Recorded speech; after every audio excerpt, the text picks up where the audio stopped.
I'm not against having filters that checks for value, um, but but the education filter adjusts, like it's a filters for values as well. I'm not saying that okay, just leave it for the education like filter alone. I'm not arguing that. Add the value filter just to be a little bit extra careful, right?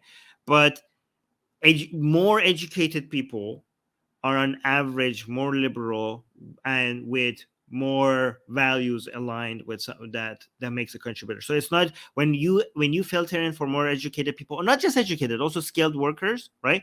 When you open the door to skilled workers and educated people, you're not just bringing extra skills to your country, you're also bringing people with better values on average to your country, right?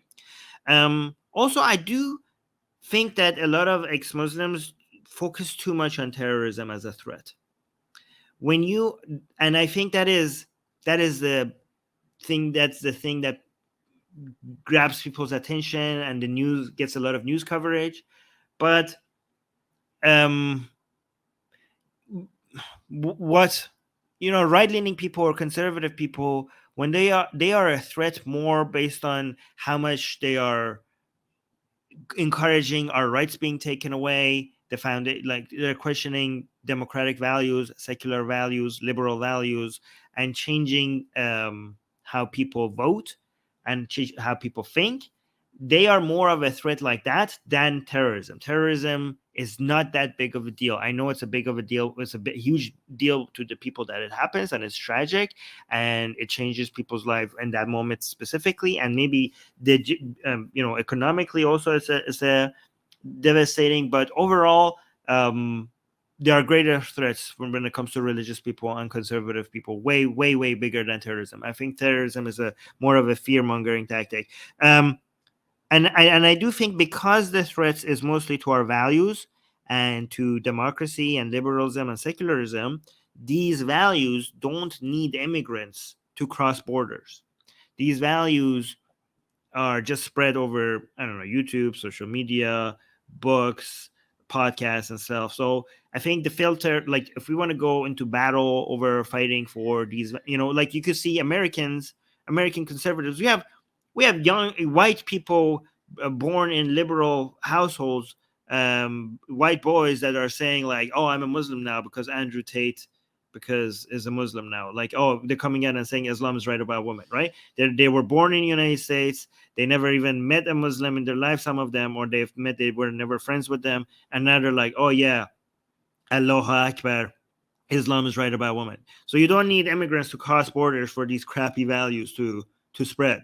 So I think like we need to, and given that another thing is that immigration actually might help us when it comes to fighting these ideas, because when you bring Muslims to liberal countries, we have better access to them.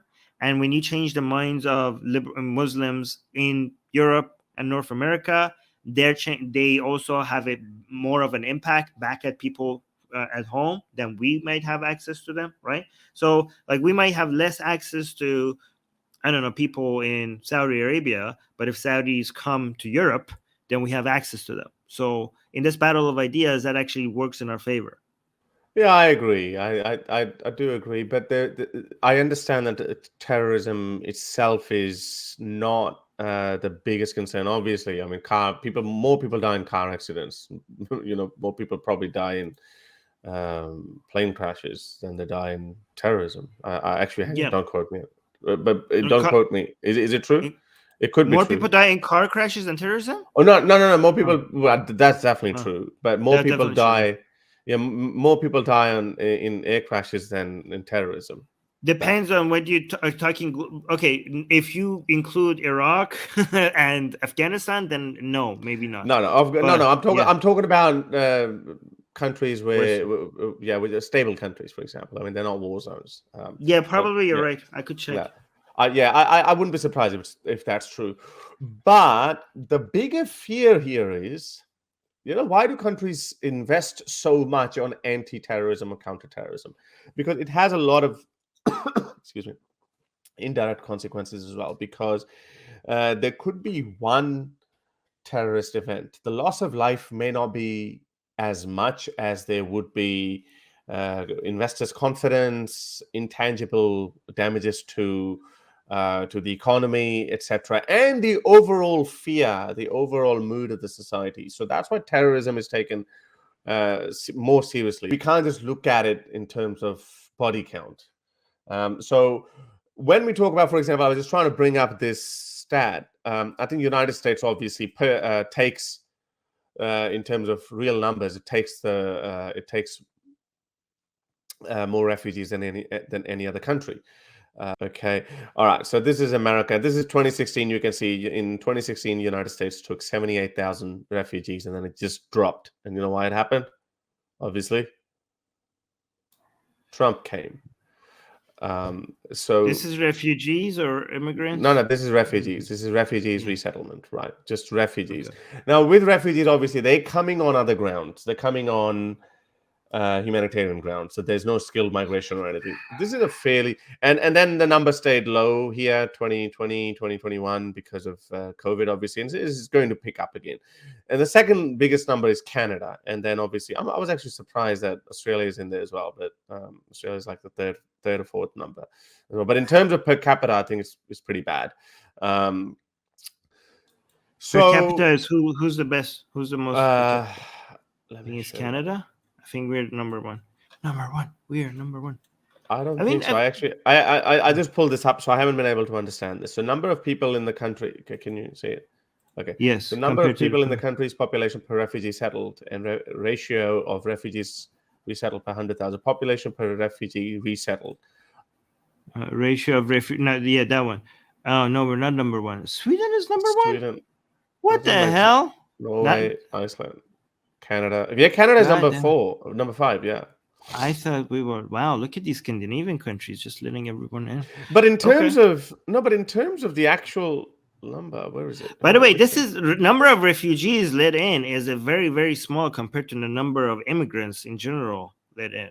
Yeah, So because refugees. Yeah. this is just a quota that people are doing. But having said that, if you're America, if you are America, the Mhm. 78,000 people coming in, and again, this is a reason why Trump's narrative was so successful of Mexican and criminals and all that. Obviously, I don't endorse that, but I'm saying that when we have migrants, undocumented migrants, or even these are documented migrants. Obviously, these are officially resettled refugees.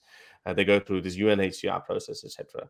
Um, there should still be a value based test. Now, I'm for example, I know a friend of mine, Spartacus. I think you probably remember him.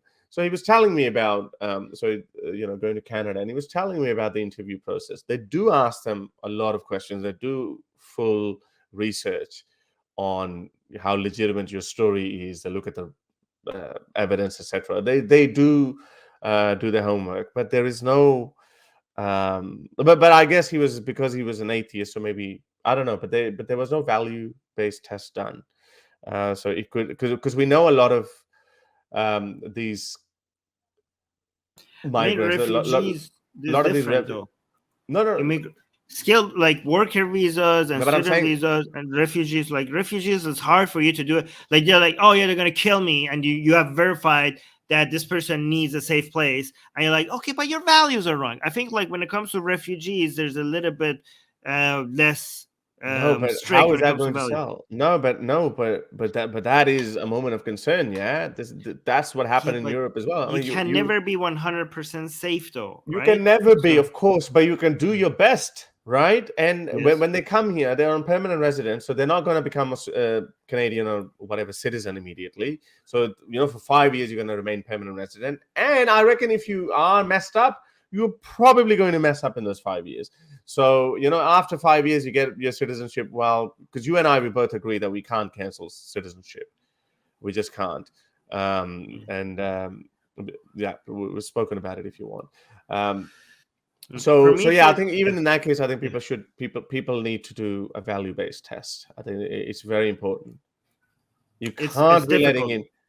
See, I know it's okay. difficult, but I know that these people can lie on the questionnaire as well. I get that, but I think Yeah, this could be I used think against them okay. later. So I think when it comes to refugees, there's such a small percentage of the people coming in, right? And I think like refuge bringing in refugees is a humanitarian agreement that all these countries have signed off to, right? So they when it comes to the United Nations agreements, is that when people are in need, they need a safe place, and there's war somewhere, it's the responsibility of member countries of United Nations to provide a safe place for people who desperately need a place. And there's certain numbers that people throw around, right? So, and I know there's going to be a cost associated with that. There's sometimes you're going to let people in that are going to do certain things that people are not going to like, right? But again, every decision we make in this liberal world order that we have is going to have some side effects that are negative.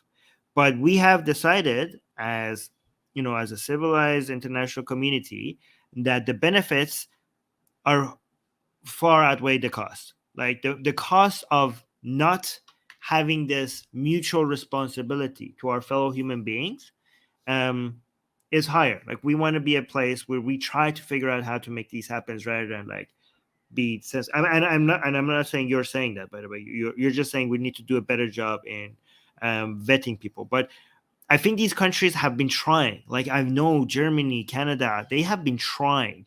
It's just very difficult to.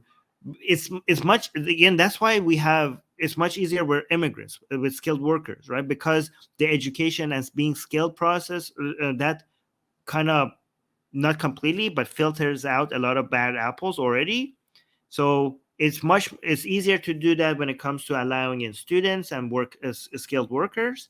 It's a little bit more difficult to do that with refugees because you're allowing people in that are not here because of their skill or because of they're here to study, but because they're in need, and you don't have that many ways to check if they're going to be a problem for your country. That's why it's the right leaning person's red meat, because they're going to know that these are the people. This is why they're not going to go after many immigrants that are coming in with work visa, because they know they could find these bad apples in these refugees, and they could question this whole entire um, allowing in foreigners by finding and zooming in on certain people who have done questionable things in the country.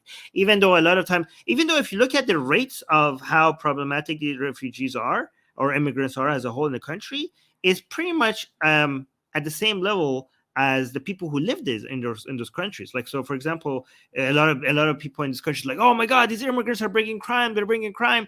But if you look at percentage wise, the number of people who commit crimes compared to the immigrants that have coming in is basically sometimes the same as the people who were born there, and sometimes it's even less. Less, Many times yeah, it's yeah, less. Yeah, yeah, yeah, yeah. yeah. But immigrants is not a problem. I think it's the refugees ones because again, this is unplanned. For example, what happened in Syria, what happened in Afghanistan, what happened, and there's another side of the argument that hey, you wage wars on these countries like Afghanistan, you caused this chaos in Syria, so therefore, you deal with it.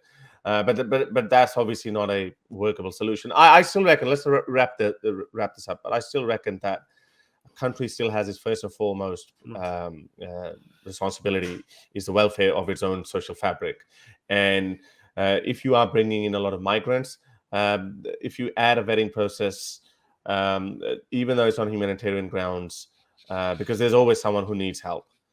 So if the values are not compatible with the values that your society is built on, then you can say, well, maybe don't send them back to Afghanistan if they're escaping to Taliban. But they say, yeah, but I do believe in flogging women. Like if my wife goes, I would just give her back. Yeah, but I'm in threat. I'm running for my life from the Taliban. So then you say, well, okay, we're going to speak with our Saudi counterparts. We're going to try to move you there because I think that country is far better for your liking. But I know these are not easy questions. I know that you can't turn away, but again, and you can hope that this person will change his views once he lives in a free Western secular country. But still, some of you, when you're bringing in people in huge numbers, and you think that all these people at heart believe the United States is an enemy, it becomes very difficult. But I get it, the UN, your commitment that you. Yeah. I know you said we have to drop this. I just want to mention two things. First of all, and I know you didn't say otherwise, but immigration is not just necessarily for the people that you are bringing in. Immigration has study after study shows that immigration actually helps the country that is letting the immigrants in economically, right? But another thing is that I don't know if this Khadija is the same as the other Khadija, because she seems to be at the same IQ level. Khadija is saying, so people that are not educated are bad apples. Don't they deserve a better life too? I don't know. Should I He even didn't even respond to say this? that. Because who did Yeah, I? he What? didn't. What? He Yeah. didn't even say that. He said we tend to see less dogma or ideas like child marriages or FGM, etc. The more educated you get, the less likely you are to have those kind of beliefs. That's what he was saying. So obviously he's not saying that if you're not educated, then you're going to be like that. So I don't know, Khadija, what's your problem? You need to think Probably the before same you. Khadija as before. To help me produce more videos like these, support me on Patreon or PayPal.